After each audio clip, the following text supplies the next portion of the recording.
5, 4, 3, 2, 1. Welcome to HVAC Success Secrets Revealed, a show where we interview industry leaders and disruptors, revealing the success secrets to create and unleash the ultimate HVAC business. Now your hosts, Thaddeus and Evan. Hey, welcome back to another HVAC Success Secrets Revealed with Thaddeus and Evan. I'm Evan, he's Thaddeus, and we are with On Purpose Media, your HVAC marketing experts. Another Whiskey Wednesday edition where we have good conversations with good people, and any good conversation worth having is worth having drunk. So cheers, gentlemen. Everett, welcome to the show, my friend. What's up? Good to have you on, brother. Yeah, brother. How are you? I'm doing fucking fantastic.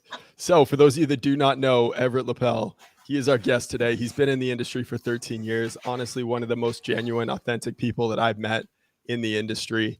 We had the pleasure of hanging out, spending some time together in Vegas a couple months ago, which was a blast.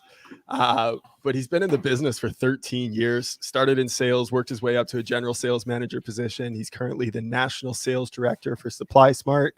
And on top of that, he's also a product ambassador with Sera, which is a new CRM, which is honestly blowing up right now in terms of popularity across the market. So, and it seems like everyone I talk to that's like, oh yeah, I'm looking at Sera right now, they've all talked to you. So it's been really cool. But welcome, man. It's a pleasure to have you on. Yeah. Might I just say, as we start here, that I am really enjoying the floral design of your couch behind you. I think that it really adds to this podcast in ways that I never really imagined. So let me. Does this come to mind when you see those floral designs? A little bow, chicka, bow, wow. Whoa, it doesn't. I do think of like a I know you're in the Dominican, right? So like I heard somewhere in the middle of the Caribbean Ocean. So yeah. I think of more like, going to like a Floridian home that was built in 1948. And like, somebody lived there for like a really long time. And like, it's like, she's like 90 now and she's sitting there and she comes to the door with like a cigarette. She's like, sit down. Yeah. We're going to watch Murder, She Wrote on her plastic covered couch.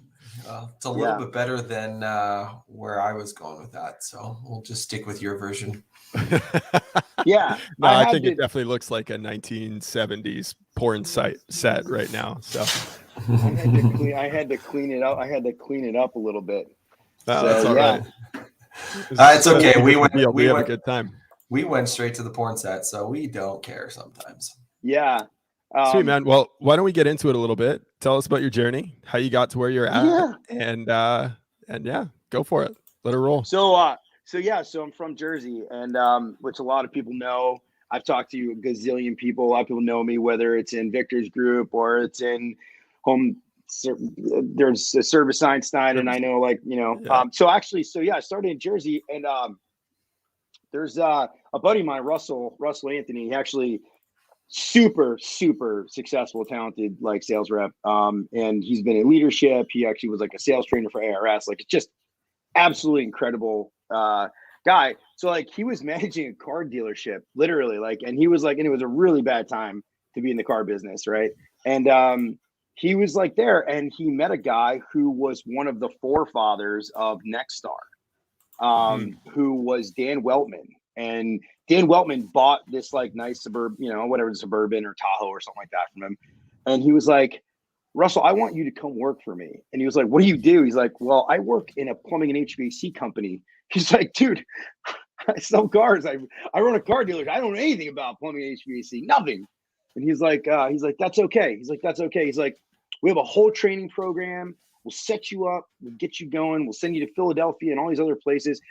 So my buddy, like, seriously, just like, you know what? He just like bit the bullet, and like his first year out, he crushed it. I mean, he got all this training. And so here I'm watching this guy, and I'm like, holy moly, man, like you're really doing well with this. And then it intrigued me. And so he went over to a large company in New Jersey, which is controversial in a way, just because it's a very, very large outfit. People like to sort of look at large outfits and whatever. So there's a very, very, it's a 50-year-old company, but so they've had bumps in the road and whatnot. But so it's a company called AJ Perry, and he went to go work there, which actually anyway, so those are plaques back there, but he, No big so deal. those are, well, they give out these things for what's called Circle of Excellence. So if you hit, like, if you hit the highest sales metrics, you get these, anyway. So he went to go work over there. I came on board. Kevin Perry actually gave me like a shot. He was like, okay, we'll give you a shot. We'll train you. And so I had, a sales manager out there. His name is Bill Gray, which actually, he was like, he beat the crap out of me. This guy just beat me up. Like, I'm talking like one of those old school guys, like, hey, what's going on, Beckerhead? I want to, hey, you know what? You should try another industry because you're terrible. You know that? You're terrible. Like, I went like 0 for my first 11 calls. Like, it was horrible, right? And, but like, it made me stronger. I look back in retrospect and I'm like, it made me better because he beat me up and he beat me up and he beat me up. And to the point where like, I didn't even want to work for the guy. Like, it was so bad. But he knows this now because we're like friendly now. And he's like, how's it going, Peckerhead? Like one of these guys who, so he really helped to shape me. And there's a lot of roads on the way. I took a lot of training, Dale Carnegie sales training, Sandler sales training. And then I ended up getting, I worked for a few outfits in New Jersey that were like really successful outfits and doing millions and millions and millions of dollars worth of sales. And then I started getting into management and leadership, and I love sales training and I love to do this. And I love the technical aspect of it, right? So I even went so far as to get a master license in this thing. And so I have a master license in the state of New Jersey.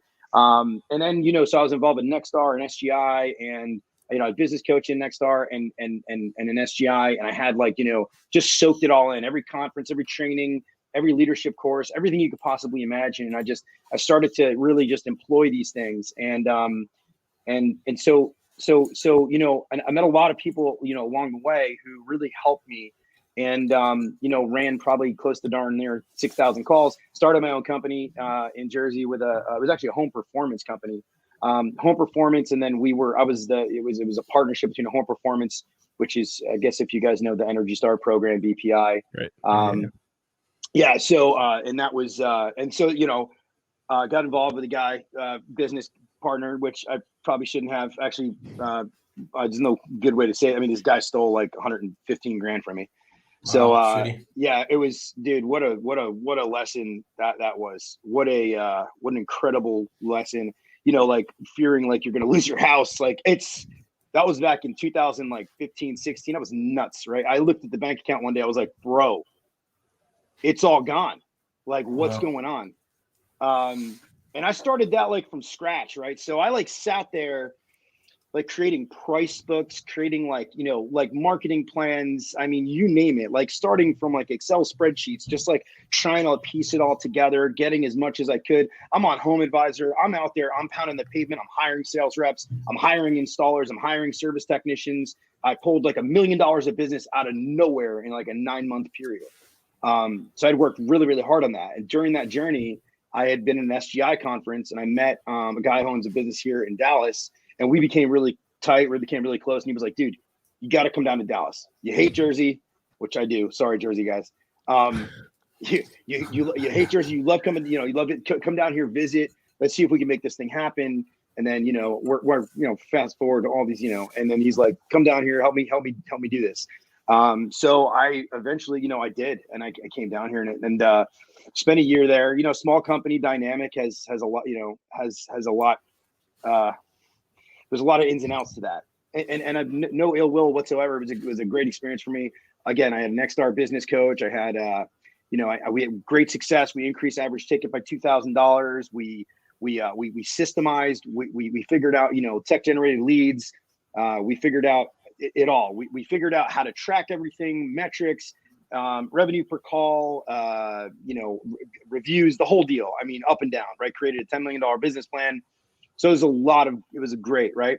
So, that kind of came to a wind down, and then like, it was like, all right, so, what's next, right? Like, where do I go from here, kind of, right? And, and I knew that, I love being in leadership. I love being, I love helping technicians. I've trained probably maybe 3 to 4 $2 million sales reps in the industry.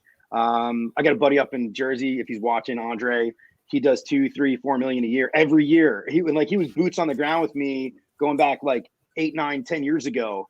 And just like, another guy, Sean Ruffing, worked with him for a long time. He went on to do like 2.5 million a year. So it's like, I love seeing this. Blake Monforte, he was already talented, but I just helped him to communicate a little bit. He's in a funk.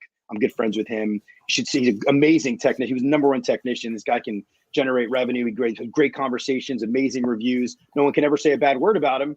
And then but he sells the most, right? So everybody's got a vendetta against the guy, right? Because he sells the most, but everybody loves him. So what happens then, right? What happens then? You sell the most and you're the most loved. How you do that? Good job, Blake. Well, and I feel like there is a discrepancy right now in the industry and even with sales in general, that a lot of people think, well, in order to sell a lot, you've got to sell your soul. You've got to be able to dupe the customer into believing things that they don't need or buying things that they don't need. So when you tell the story of this guy, and he's obviously completely different because everyone falls in love with him as far as who he is as a person, like, do you feel like that is something that can be achieved to not sacrifice your character in order to make a sale? We've probably talked about, there's probably, I bet you if you go back to like almost every single podcast of anybody who's ethical, okay, you will see that they will always say something along the lines of like, the sale was the byproduct of doing what was right for the customer. The sale was a byproduct of, educating in the best way possible. That's the byproduct. The byproduct is the sale. That's not, sitting there and trying to sell your soul and lying to people. I mean, like, dude, I've told people outright, okay, when I was with Air Pros, I told people outright, I was like, look, if I see anything out of line, I said this anywhere I go, you can ask people that have worked with me and worked for me. I'll tell you, you do anything unethical, there's no 2 strike situation here. It's a 1 strike and you're done, period. I see you come out of line and do something that I view or anybody in the real world would view as unethical, you're done. You're out of here. You don't have a job. So I think that if you create that mindset, right, and we're just talking about this, right? Like the Stephen Covey thing, the intro to the Stephen Covey book, 7 Habits, right? And yep. somebody was in there. He was saying, you can learn tactics on how to say things, right? To like sort of get to where you need to go, right? You can learn closing techniques. You can learn, different avenues you can say and take. But at its core, if you're not a good person or you don't have the right intentionality is really where it comes from. I think that's where it all stems from. And you will be so much more successful at its core. You're focused on what's in the best interest of the company and what's in the best interest of, your company, the, homeowner or the customer, and then the company you work for. So it's got to be like all 3 of those things have to win in order for it to make sense as a transaction. So what's interesting is that I took these same sort of business practices that we learned right throughout the years. Okay. And these are the same things that are employed in many business groups across the country, whether it's, ACA, because ACA has sort of these different dens, right, where you can learn a lot. I was in a den called the Eagle's Nest, which was, we learned a lot. There's a lot of big companies in there. And as you move along, I use those same business practices with Supply Smart. So, I had gone out and I'd worked for Air Pros for probably it was more of a consulting thing, but 5 months or so. I was in Colorado, I was all over the place, and I was helping because they were buying these companies up from across the country, right? And they were trying to figure out like how we got to help put this all together, right? Like, and so they've grown, and Steve Weber over there has done an amazing job. I don't know if you've ever talked to Steve Weber. He's the guy you have to talk to. Steve is like, he's a genius. Steve, have you guys talked to him? We haven't, no. So Steve had a company in Maryland. He worked for Clockwork for many years. He worked for SGI, and Steve is like, just an absolute genius when it comes to this stuff. He's probably a little bit older than me, not much. But yeah, so a lot of really cool tactics and practices. And what's cool, we were both sort of on the executive team there. And so his way of demeanor, very like interesting, and work demeanor is like work environments like you guys, right? So like, he's very poised, tactful, very reserved, right? And like me. you know, so, and I'm just like, I'm like, let's go. Right. And so I have a hard time with, holding back. People probably say I talk a lot. So Nothing wrong with holding back. So, or not holding back. Sorry, and just getting and going after it. And so I know. I mean, I want to unpack a couple things, but I want to kind of stay on this thread of not holding back, because you had mentioned in a couple of your posts that you're gonna become unpopular, but then you said in the other ones you're gonna share some unpopular opinions on things. And we've at least made it to the 15-minute mark. I don't think that's going straight for the jugular right off the bat. But what did you mean by that? What are some of these unpopular opinions that people have within the industry? Floor is yours. Get some shit off your chest. Yeah, just let her out, and you can say fuck, shit, and piss if you want.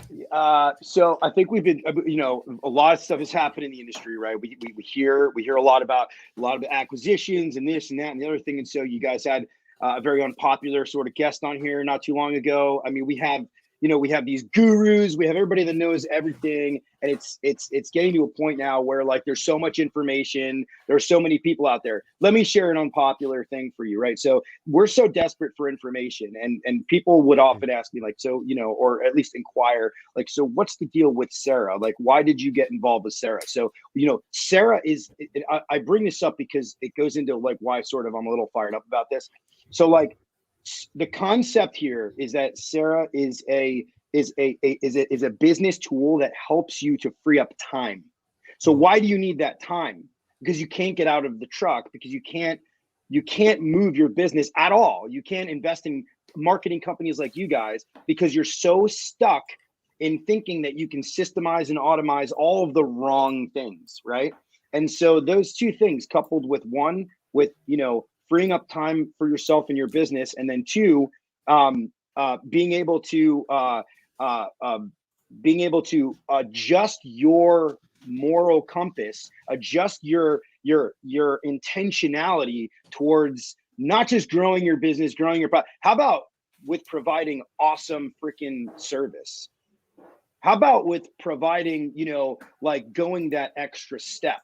Because we're so focused on the way that you should run your business. I think we've forgotten that we're dealing with people, and there is a human element to it, and we can't forget that. We can't forget that we're working with human beings, with people who, I promise you, if you steered your company into a way where, and everything's got to match, right? You're from your marketing all the way through the door, whether, your shoe cover, whatever it is. Let's say the two things I do. Okay, so Sera can help you to sort of, move that process, get AI in your dispatching, right call, right tech, can help you be more profitable in your business, because that's what it does, right? And then, Supply Smart, obviously we help people with, getting supplies and whatnot, right? So you get all those things in order. Now it's time for you to what? Spend time with the people that you're in front of, right? The people that you've worked so hard to try to market towards. And if the only thing that you're thinking of is like, this sort of like, I don't know, like a cigar, like business guy, like, I think we missed the boat. I think it depends on, and this comes down to culture, right? And there's a couple guys out there that are really good at building the culture, right? You look at guys that like, you see stuff all the time. And then, there's almost everybody else where you're not building a culture. You're not right. And so all these gurus, all the systems and tactics, bells and whistles.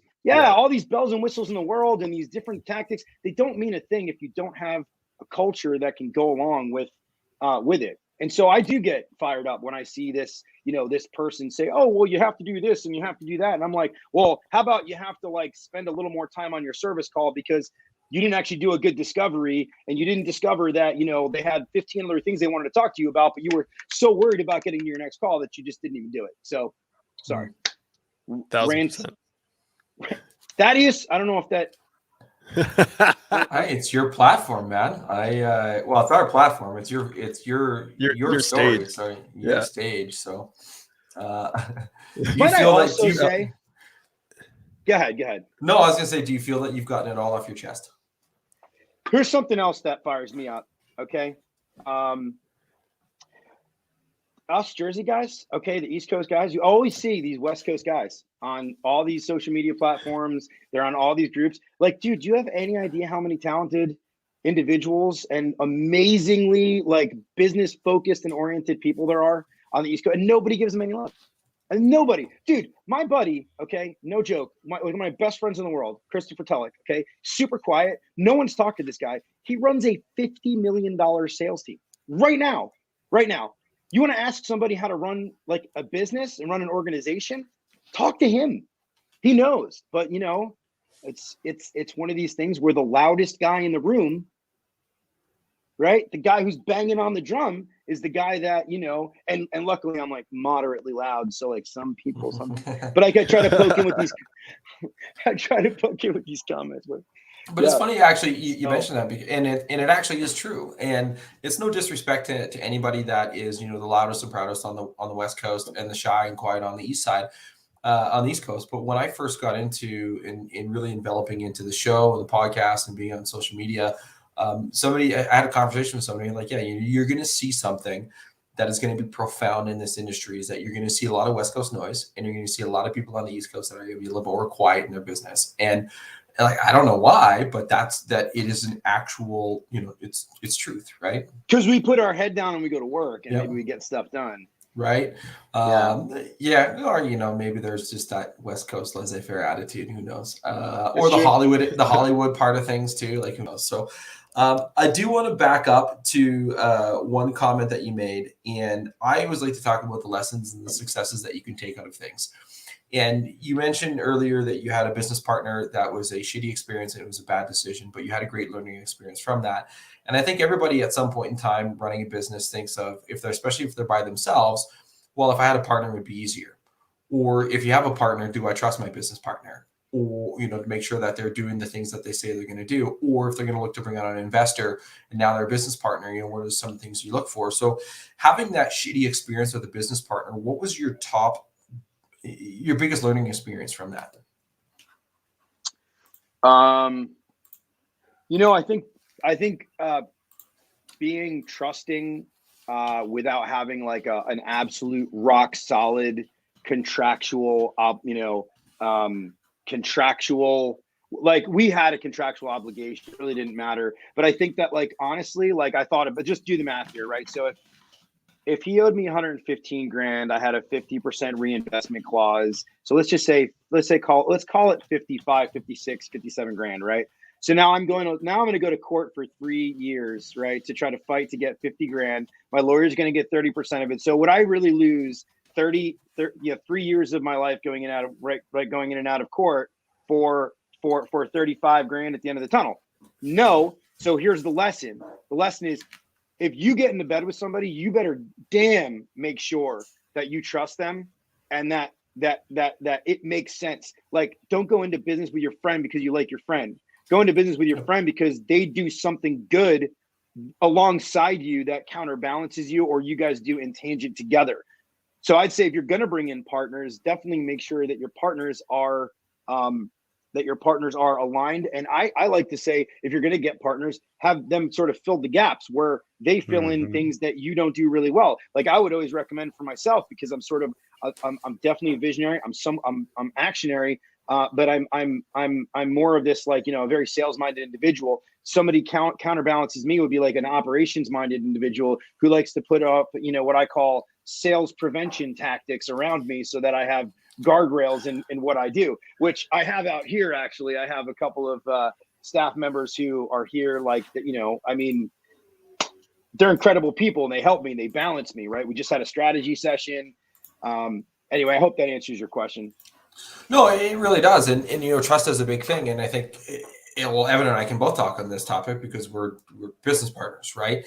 But you mentioned one key thing is don't go into business with your friend. And I remember this conversation vividly with Evan when we first started, you know, kicking this idea around the can. I'm like, okay, well, what if shit goes sideways? You know, what if we need to break up? You know, like at the end of the day, we're probably never going to talk to each other again. If we go separate ways, I'm like, would that bother you, Evan? He's like, no. I'm like, perfect. It wouldn't bother me either if I never talked to you again prior to going into business. Great because friends.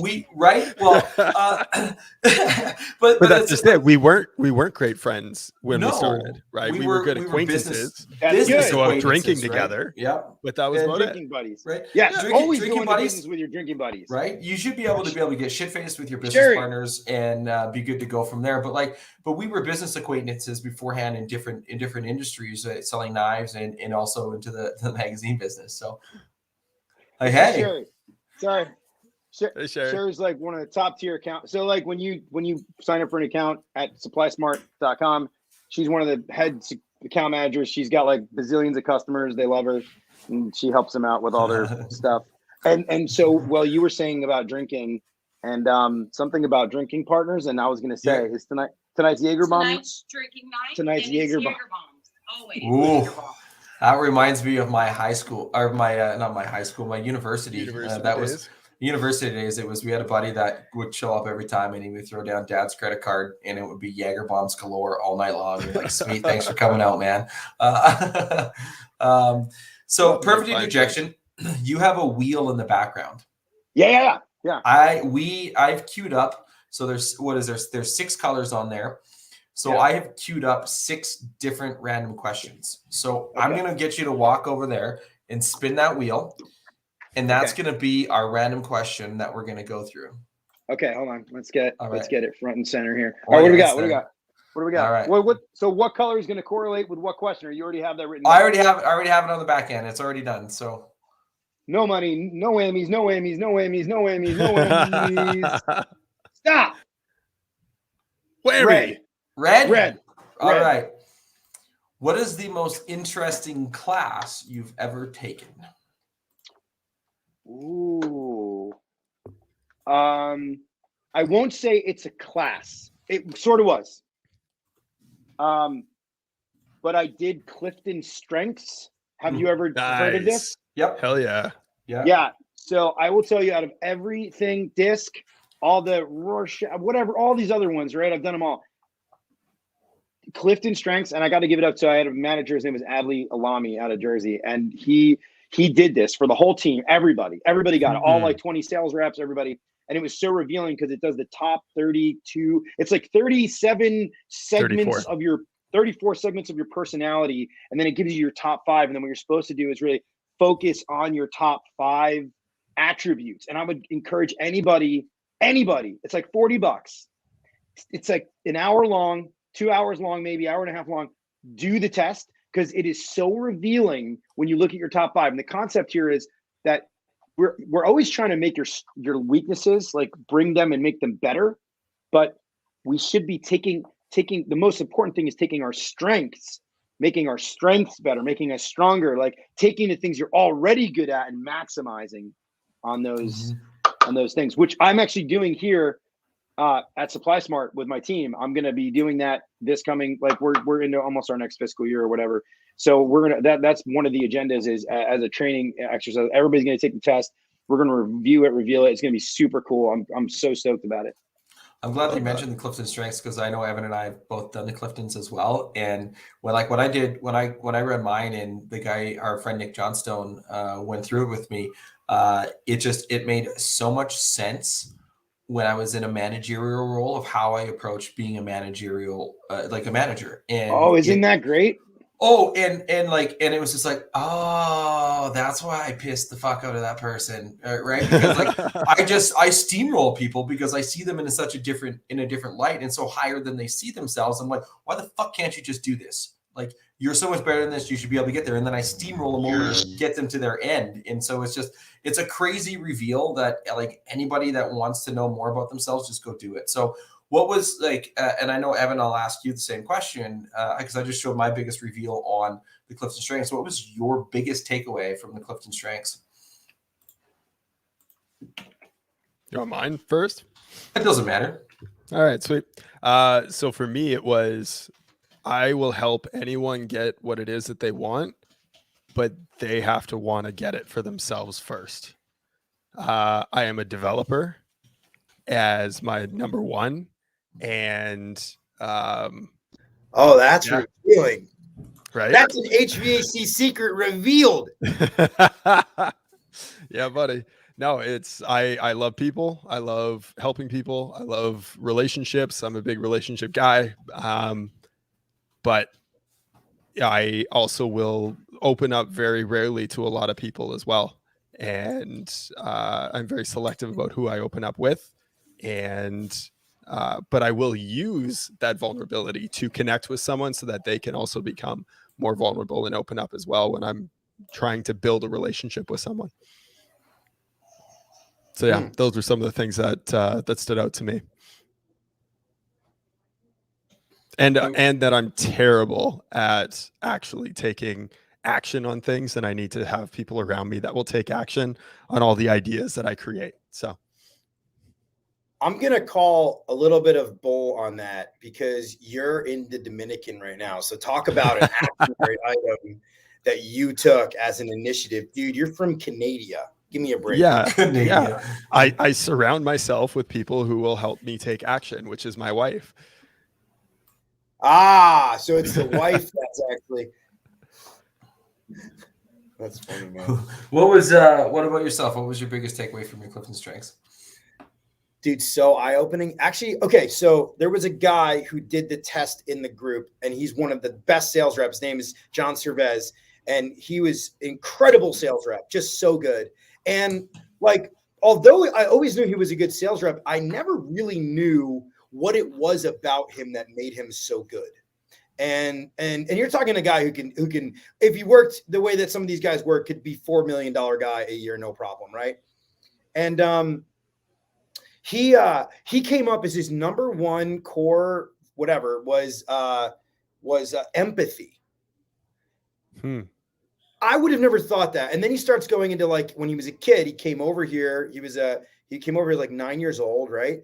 And he didn't know the language. And like he didn't really have an accent. So like he didn't really know the language. He comes over here and think about that. Like a 9-year-old kid, 10-year-old kid trying to fit in, wants to watch TV, wants to actually talk to kids in school, right? Like, so he, like in his mind, like that was so forming for him that like empathy, like being empathetic to somebody actually made him a better, a better HVAC and plumbing sales rep, right?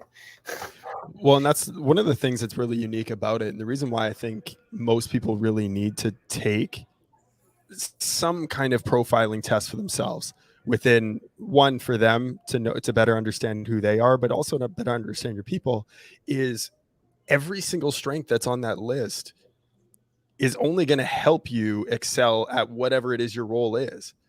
It's being able to utilize your strengths in a way that's going to support you so that you can excel in that role, right? There is no strength that's on that list that is going to make you a bad selling tech. There is no strength that's on that list that's going to make you bad at sales. There is no strength that's on that list that's going to make you bad as a manager. But it's utilizing what it is that is important to you and what strengths are important to you, and knowing how to best communicate with your team because of what their strengths are. And I think that's the power behind it. Yes. Yeah. So what's interesting is like a lot of motivational based stuff ends up sort of waning over time. You go to like a motivational speaker, and then right with Clifton Strengths, it's data based, right? So they've done polls and testing on like 2 million, 3 million people, because Gallup, right, is the organization that like put this together. So it's really more data based, which is just like so freaking cool. I loved it. Well, and when you run the math on it too, like 1 through 34, the odds of someone having the exact same strengths as you in the exact same order of 1 through 34 is like 1 in 9 billion. Yeah, it's like so crazy. You literally are absolutely unique in who it is that you are. So I'm a big believer in it. I love it. One thing that you did say earlier in your rant. Are we going to new topic? Can I just say one? Can I say one thing on the Cliftons, and then you can take over from that?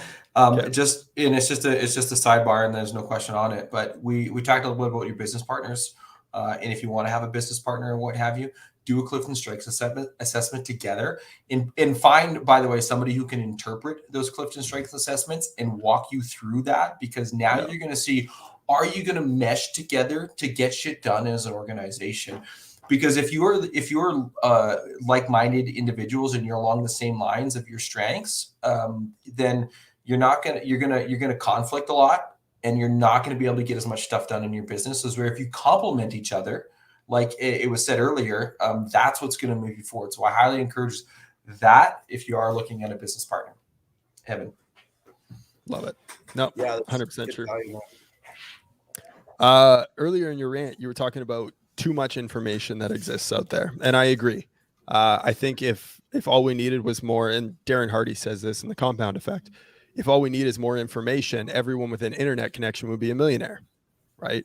Everyone who subscribed to any of these podcasts would be running an 8-figure, 9-figure business, right? Ideation without implementation is the biggest failure. It's not what you know, it's what you do with what you know that is going to make a difference. And knowing you and your passion for helping others, and you've emphasized that numerous times on this show already, what is it that you think is holding people back from really executing on what it is that exists out there in terms of information? Oh my gosh, Evan, if you were like this is like, that's an incredible question, right? So, okay, I was just thinking about this. So I do a ton of these demos for Sera, right? So people contact me like all day. Like I get messages in my inbox all day, right? And so I show them Sera, let's say, okay? And so I think that like people who get stuff done, I'll give you a great example. I talked to Amanda Triolo today, right? Grasshopper, amazing. Yep. Albany. Yep. We spent a bunch of time on the phone on the Zoom call together. Her leadership team, like she's accountant by trade. Like she came from an accounting background, so like she gets it, and then she'll get it done, and that's why she's going to be like at 15 trucks. She's like at 15 trucks, which is just incredible, right? Because she takes the information and then she actually forms action around it, right? But what I think that happens is that I think a lot of people have their preconceived notion of like sort of how things should get done. One, they get in their own way. So for instance, I'll take it from a small level, like let's say just a regular HVAC technician or an HVAC sales rep, up to leadership, right? So we have an HVAC technician that goes out there, or a plumbing technician that goes out there, right? And he just has it in his mind, like, dude, I'm just here. I'm going to come in here. I'm going to fix this thing. I'm going to do this. I'm going to do, and basically like, he just thinking, I want the quickest way out of this house because I've got other stuff to do. I've got this, I've got that, right? But as you're trying to grow a business, or as you're trying to grow even your own business as a service technician, right? You have to start to change the way that you view and you think about things. And so their own freaking brain gets in their way, and then they don't make the changes that they know they need to. Like, I bet you there's a little voice in the back of their head that goes, dude, I gotta freaking change what I'm doing right now, but they don't do it, right? So some guys need to increase the amount of money that they're charging, maybe. Or some guys need to actually get more balanced with how they price things, get more efficient with how they price things. Some people need to work on their time management. And so I think it culminates. But going back to the information overload, I do these demos for Sera. And then, in like my after hours at 9 o'clock at night, and I'm looking at somebody who's like, yeah, you know what, man, we got like all this research and this research and this research and there's more research. And like, it's parallelization by analyzation. Mm-hmm. It's nothing is ever going to be perfect for, you know what I mean? And that's why when we were in Vegas at that leadership training, dude, what did Judge Graham say that was so freaking powerful? Do you remember what he said about decision making? I don't know. So he said, be 70% sure. Yep. Be 70% sure that you're going to make the right decision, because tell you what, like I have a buddy, and I'm not going to, like, he's amazing. I love the guy. Like he said, he's like, dude, he's like all in his head. Oh gosh, like 96, he's got to be 96, 97% on everything. Like you never make any decisions at that point in time, because how can you possibly be certain, right? So like, I'm going to take the fall. I promise you, I'm going to make decisions that are not going to work at all. Well, I've been there. It's not going to work. But I think making the decisions is the important part about it. And so I think what you're talking about, right? It's getting over the hump and making the decision and stepping out of your comfort zone and just taking a leap of faith sometimes and saying, you know what, I think this is the right thing to do, and I'm just going to do it. I mean, unless the risk is so like it's not mitigated at all, and it's just such a big risk. So 1,000%. I think that's the data portion of it. Plus, there's like so much data out there. I think it's like news, right? Like I unfollowed all news pretty much. And I just, because everything's an agenda. Everything's being pushed my way. It's craziness, right? And it's so much nonsense, so much headspace that, you know, gets filled up in your head that you don't even know what's right and what's wrong. You have no idea sometimes. Yep. So like, then how would somebody, you know, like if somebody was trying to run a successful contracting or home services business, I mean, you know, Bruno says do it one way, you know, Billy Stevens says do it another way, you know, like Nexstar says do it this way, SGI says it this way, you know, Victor says it that way. Like, and so, but actually what's amazing, I learned this, you guys, a little secret, by the way, I started a long time ago. I was actually in the entertainment industry. And I was professional. I had agents and everything. Like adult entertainment, or yes, exactly. Nice. Well, I was thinking, you know, it goes back to the couch that Evan's on. And I remember hearing stories about how like Al Pacino and Robert De Niro went to my acting school that I went to, and then they were like, but it's like, who cares? Because they went to all of them. They went to all of them. They took all of the classes. Because they took what, you know, there's an art to it, right? So they took like niblets of like everything. I do think that there is power in following one sort of process and buying into it. Like I worked for a company and we were like, it was like Nexstar through and through, like period, end of story, right?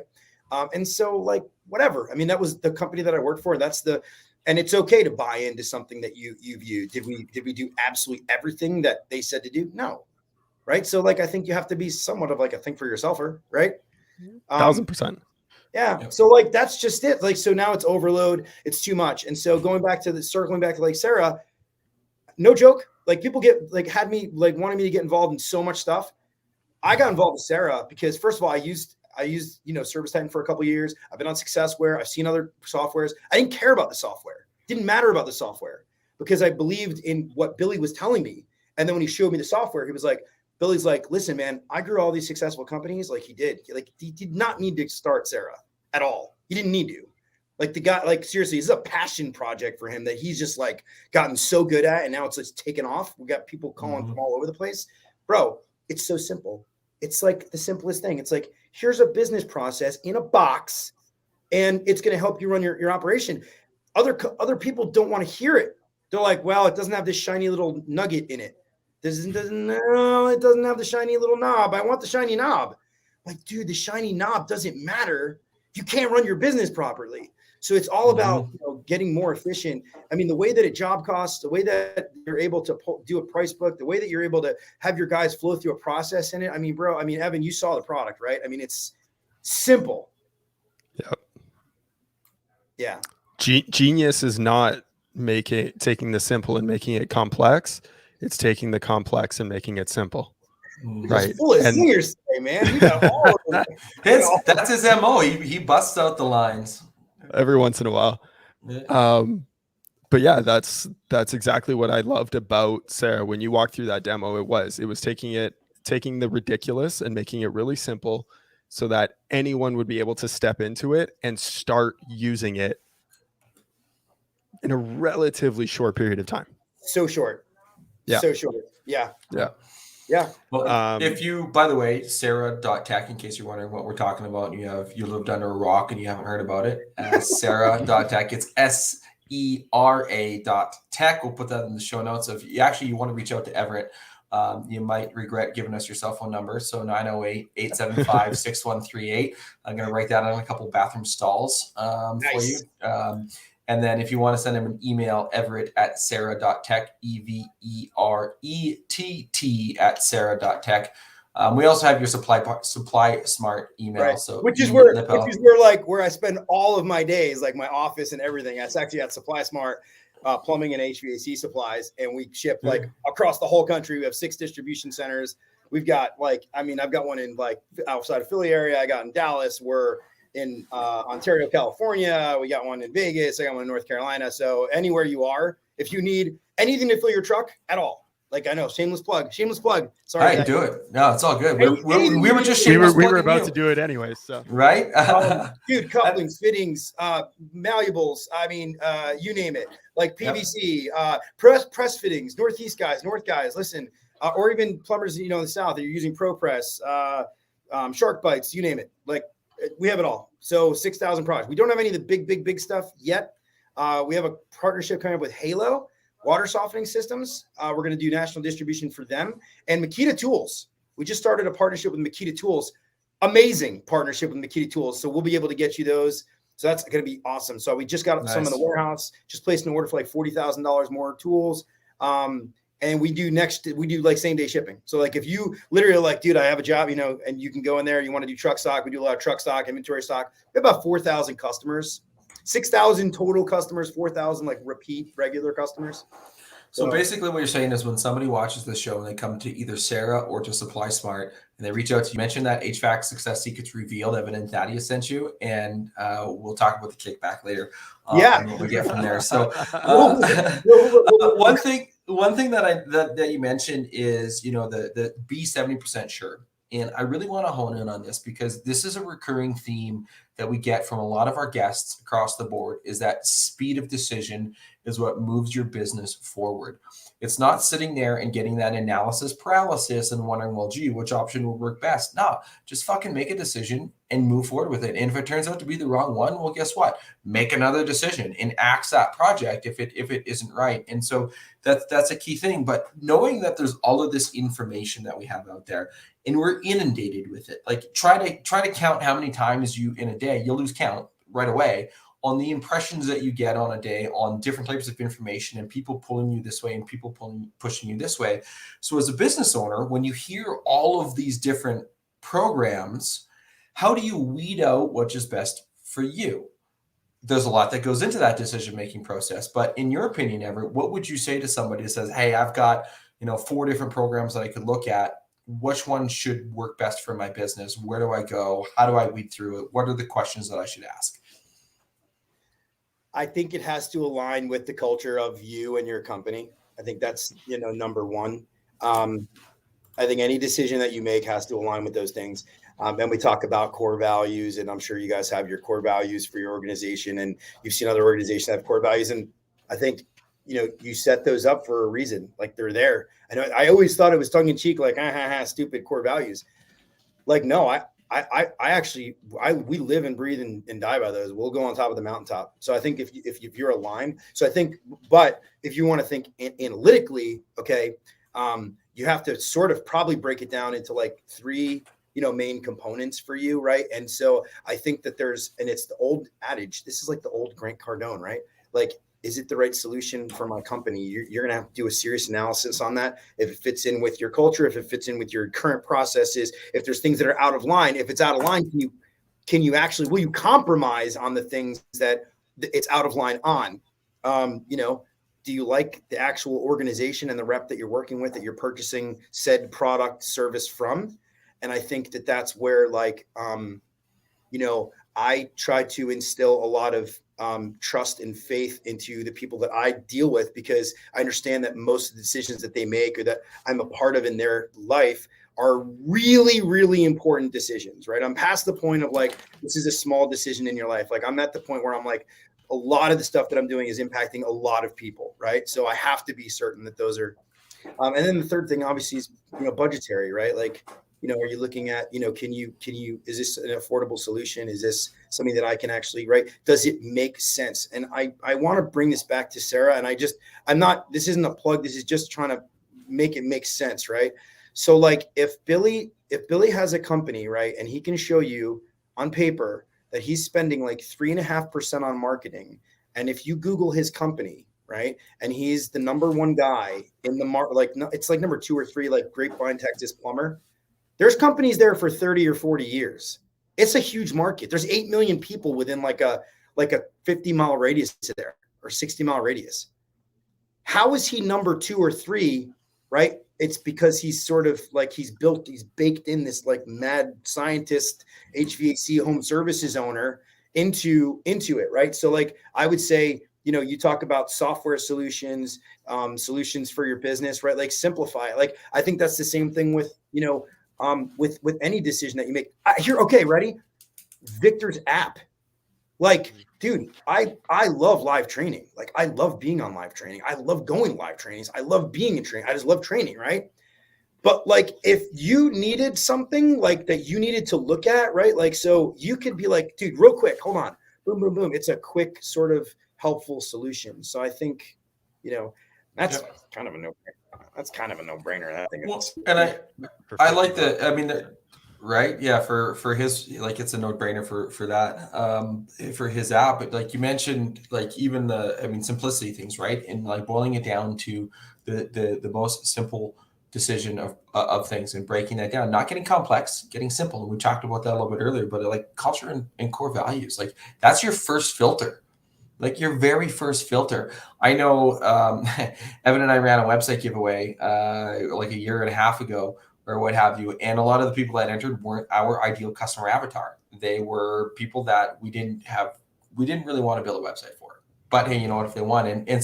But we had a bunch of HVAC people. And I remember asking the question, like, well, should we just like rig the draw? And we're like, no, that's stupid. That's not our core value. It doesn't match up to our number one, which is honesty. And so we're like, okay, let's scrap that. And like whoever wins, right? In a way we go from there. And so making sure you can filter your decisions as a business through those core values. And if you don't know your core values, I implore you to go and figure those out, because that's what's going to build your culture off of those core values as well. And you can make those front and center.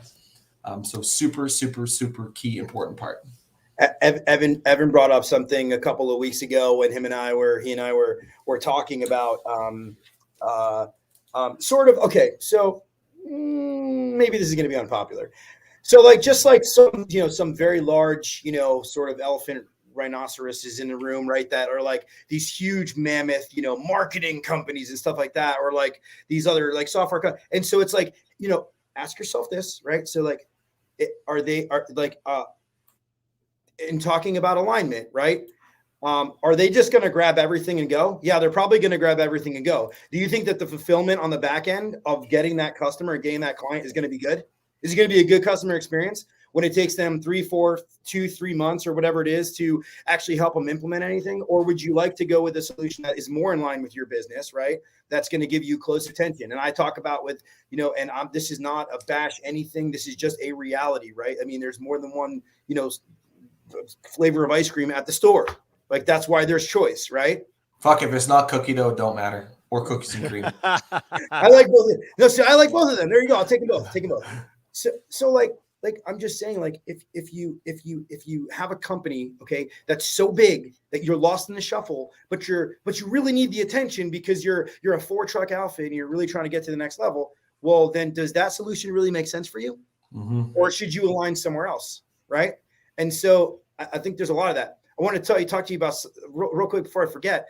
So I hired Russell Furr after seeing him on the podcast here to do training with my team, because I thought so. And talking about aligning with core values and stuff, listening to that guy talk was just like awesome. So if you guys didn't see the episode with Russell Furr, like whoever's watching, like Russell Furr's like this like high energy, high like focus. He's like get it done kind of guy from Virginia. Like he cornered his market. He's got a great outfit over there. I would encourage anybody to like friend Russell. Sorry, Russell, you're gonna get a lot of friend requests now. I'll put the link. I'll put the link in the show notes after. So when you're watching the on Team Replay, just click the link and away you go. Yeah. So he ended up coming on for like a Zoom call or whatever, Teams call for our team here. We did a plumbing training. I hope it was impactful. I don't know. Did you guys learn anything? No. Crickets. But there is this. Russell is jacked. Yeah, yes.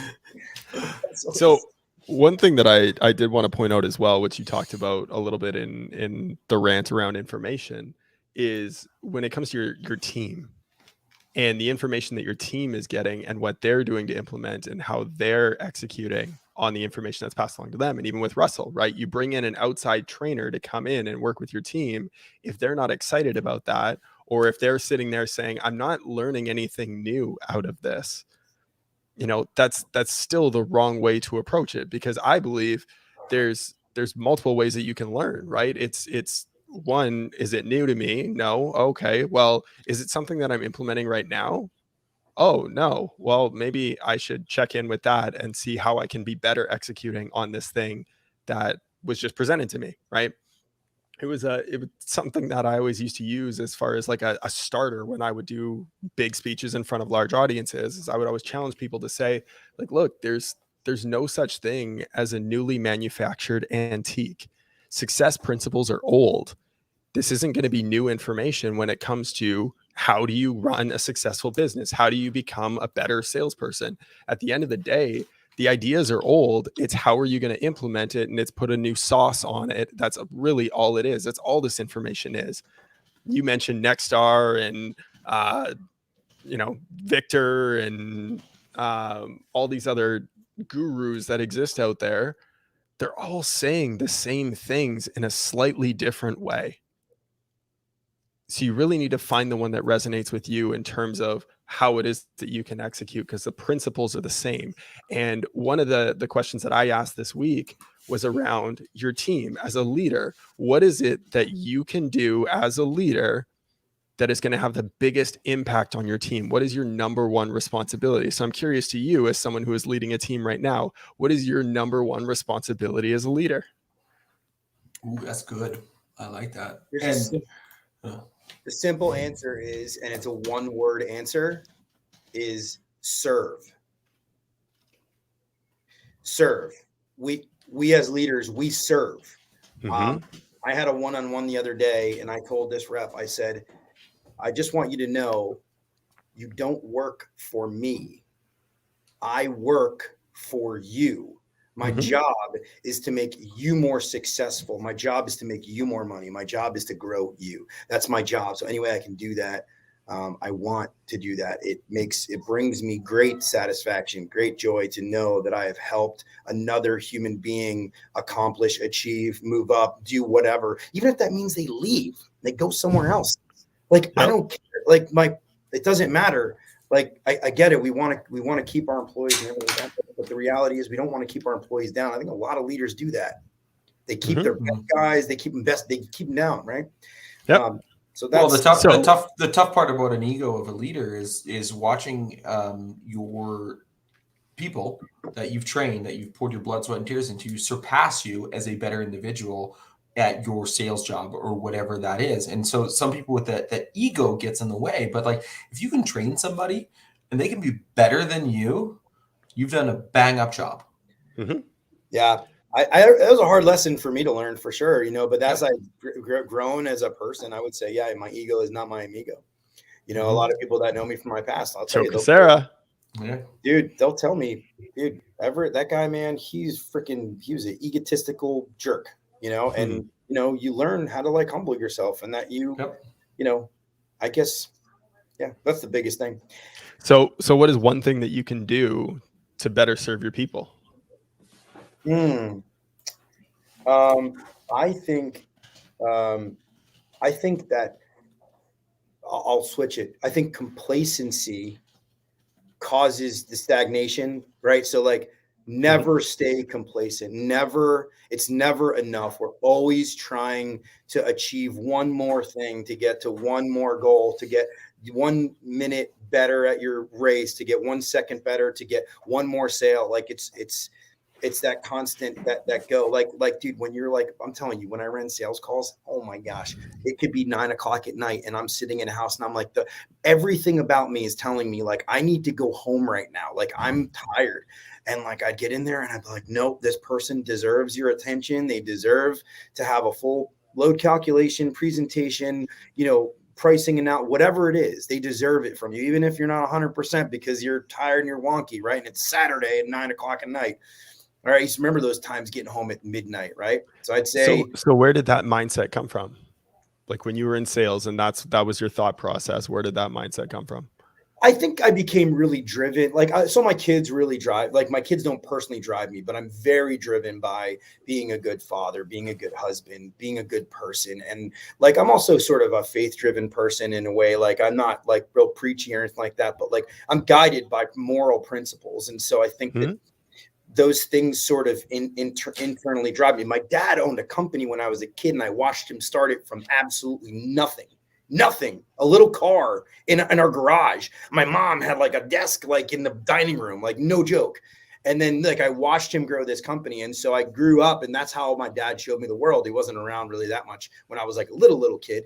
But like, as I grew into my teenage years, he was there and he showed me these things, and he showed me like these tiny little business things. And he wasn't a great teacher, but he was good enough where I could pick up all of the little things. And he always had like a Brooklyn accent, like, you know,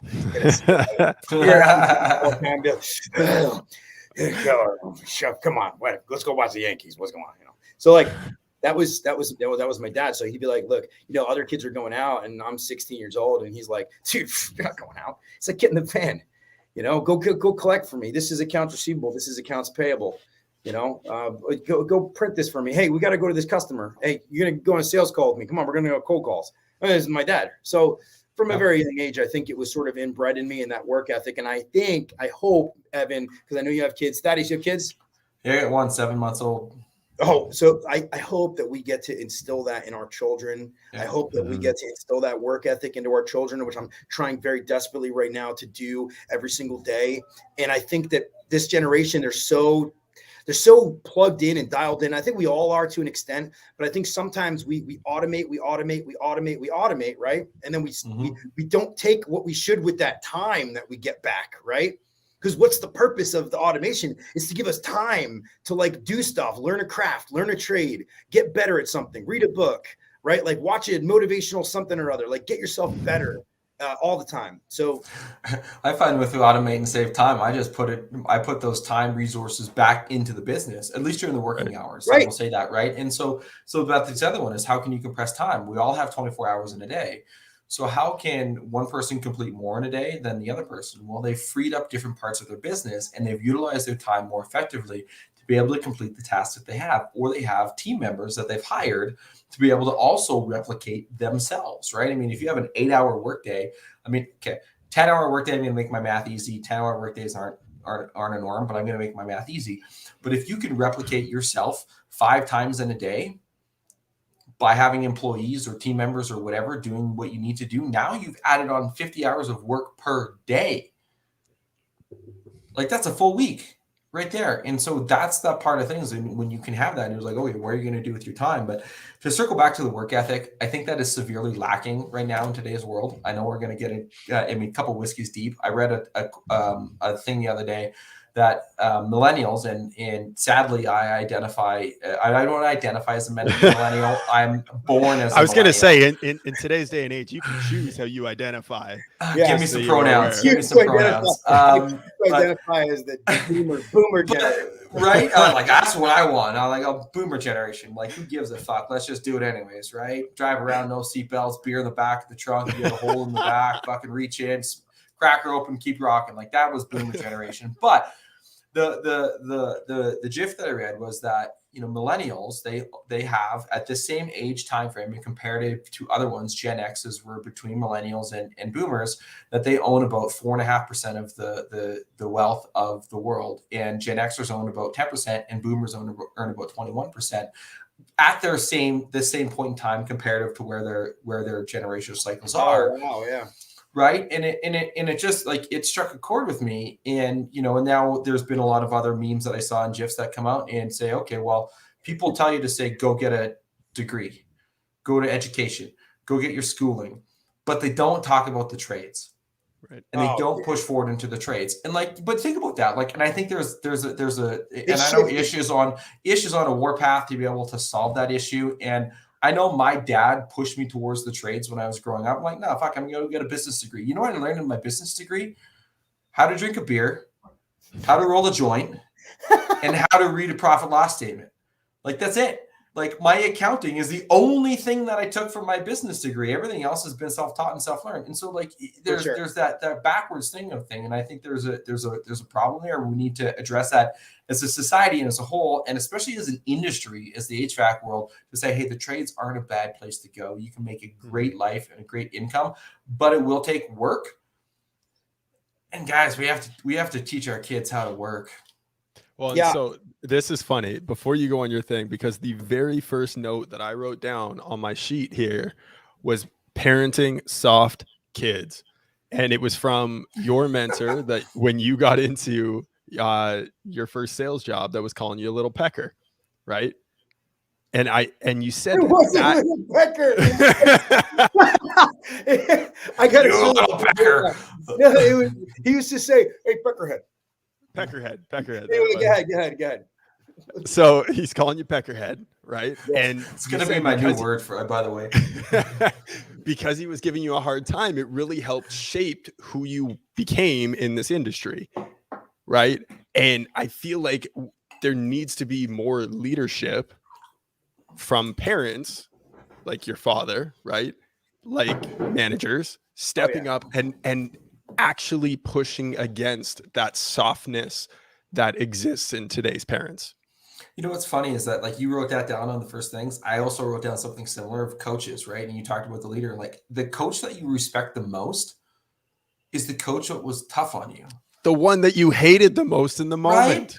Right? You hated the most in the moment because they were an absolute fucking dick to you. And you're like, God damn, that person has no clue, right? And you go off on your own little internal rant. And then after as you think back, you're like, okay, that person was right.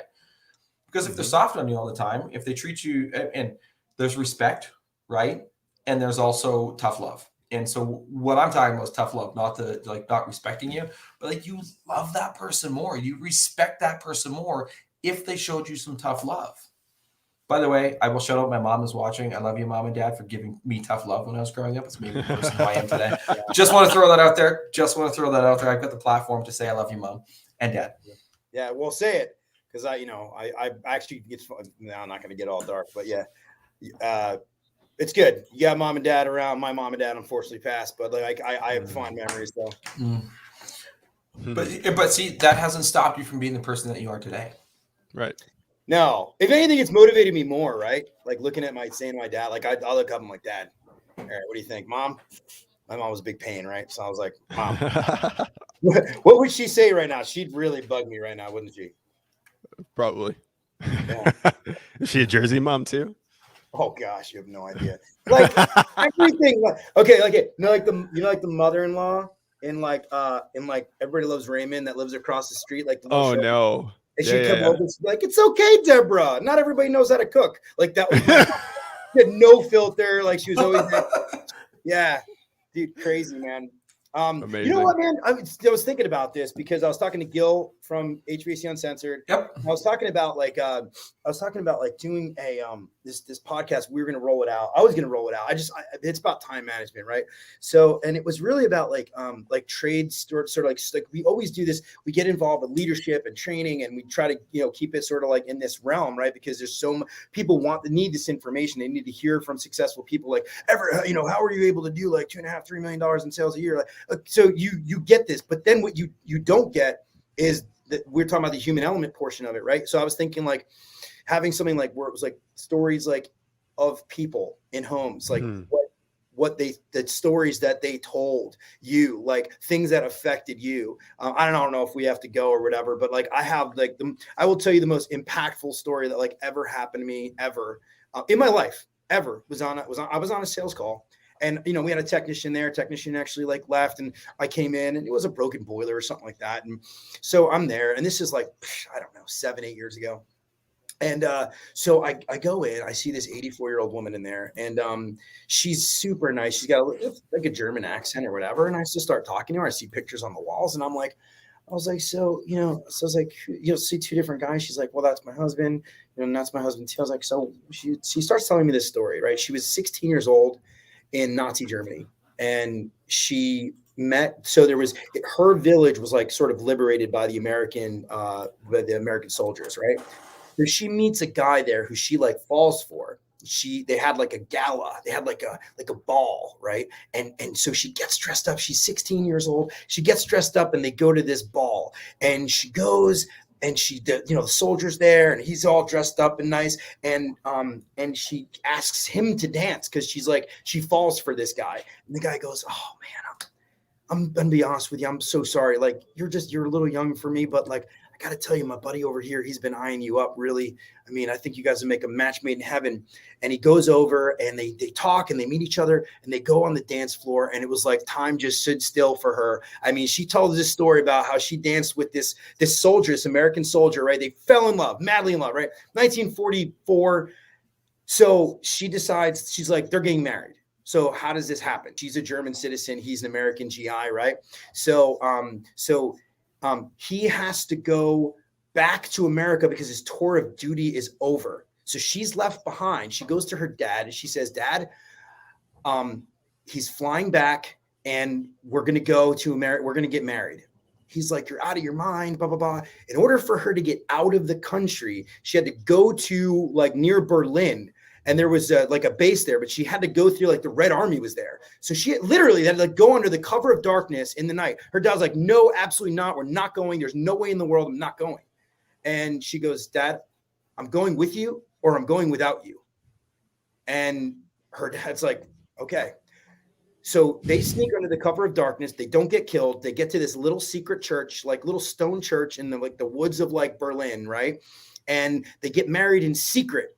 Now, the agreement between the American government and German citizens, if that happens, is they can have no contact with their family for a period of 3 years. So her entire world that she knew until then, no letters, no phone calls, no nothing, right? And she immediately got put on a plane and sent to America, except that in order for her husband to get back to Germany, he had to take a contract to get there. So he stayed there for a year while she flew back and went to America and stayed with his family, whom she had never met before, for a year.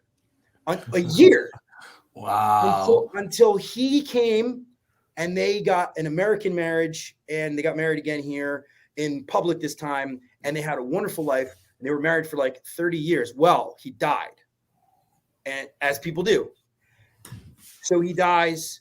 She's distraught. It is what it is, right? So some time goes by, and she gets remarried, and then he passes away. And I'm asking her this, and I'm just saying, so I was like, that must have been so hard for you. And I was like, so where did you meet your newer husband? The guy. And she's like, do you remember the first guy that I danced with that wouldn't dance with me at the ball? I said, yeah. She's like, him. We got married. No. Wow. Yeah. And you want to hear something crazy? I asked her this question. I said, I could cry just thinking about it. I go, what would your husband have said? Because they like sort of kept in touch over the years. I said, what would your husband have said if he knew that you married like his friend? And she goes, he would have had it no other way. Mm. Blew my mind. Like that, Right. that she was taken care of by these like two men for her whole life. And she's 84 years old, and she's telling an HVAC salesman this story. And I've told that story so many times. I love it. Anyway, But here's the power in that. You sat and listened to that story. oh yeah, Right? And Oh, yeah. you like as salespeople, we're like, hey, you know what? We sometimes just have to listen Mhm. and You got two listen eyes, two ears. right? one Two eyes mouth. and two, right? And so you should be listening and seeing 4 times as much as you talk. I'm still working on that, by the way. But that's the thing, is you can actually sit back, you listen to the story, and because you took the time to actually actively listen, not passively listen, actively listen to that story, that's what makes them feel special. right. Mhm. Yeah. And so the lesson here is that's also how you keep customers, get 5-star reviews. I mean, you could circle it all back to your business. And Right. again, it's the byproduct of the 5-star, getting the 5-star review. Yep. Yes. It's not the motivation. No, 100%. It's core values first, principles first. When you are core value driven, everything else follows suit, right? And if you run your company that way, you hire against it and everything, you're good to go. So one last question for you here, sir. We've gone an hour and 15. We've had a great time. It's been great conversation. What's one question you wish people would ask you more, but they don't? Come on. You've had to know this question was coming. I guess he hasn't watched the show all the way through yet. Yeah, no, I have. You know what's funny? I'm gonna buy you some time here, but we ask this question on every show, and I think like not even a handful of guests have like, okay, I know you asked this question. I'm gonna come prepared for it. Yeah, well, we were so wrapped up in the conversation here. You know, I guess I'd like everybody likes to talk about their life. Everybody likes to talk about where they sort of came from, or what what makes them tick or whatever. But I guess I wish people would sort of ask me what. Maybe you guys already asked it, but it was like sort of like what makes you tick? Like, people see me tick. Yep. They may not ask like, dude, what makes you tick? Like, what is it? Like, everybody's got something that makes you tick. What makes you tick?